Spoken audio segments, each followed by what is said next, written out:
目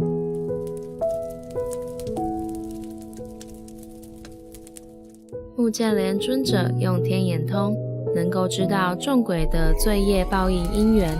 他忽然想起他死去的母亲，他运用神通力见到自己的亡母也堕在恶鬼道中受苦，咽喉似针缝似的细小，皮骨连结在一起。目犍连见状，孝心油然而生，不禁伤感万分。他即刻用钵盛装了饭菜，借神通力量往享老母。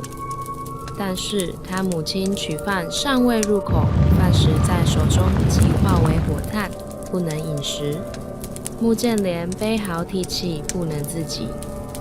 他能知道众鬼的因缘业报，但不知道母亲究竟以什么罪业因缘受着如此苦楚。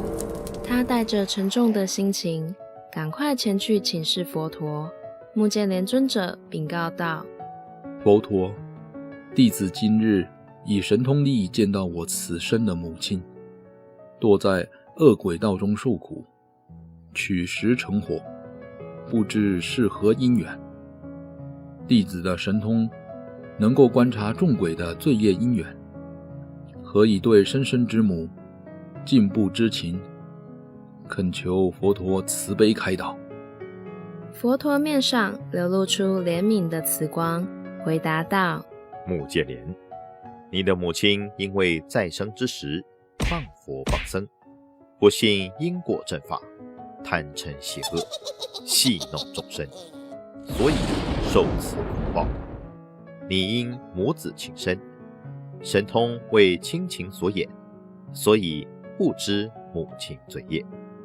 佛陀，有什么妙法能使弟子的母亲脱离恶鬼的苦楚呢？目犍连向佛陀哀求：目犍连，你母亲的罪根深结，不是你一个人的力量可以救拔。你的孝心虽然感动天地，但天地神奇对毁谤三宝而堕落的人也无可奈何。你现在唯有仗十方僧众威神之力，方能令你母亲离恶鬼之苦。目犍连听佛陀说后，欢喜奉行，在僧自治日供养圣僧大众以后，其母即于是日脱离恶鬼之苦。目犍连知道母亲脱离了恶鬼道中，他很感激佛陀，并赞叹三宝功德，奉劝世间应行盂兰盆之法，供佛及僧，以报父母生养抚育慈爱的恩惠。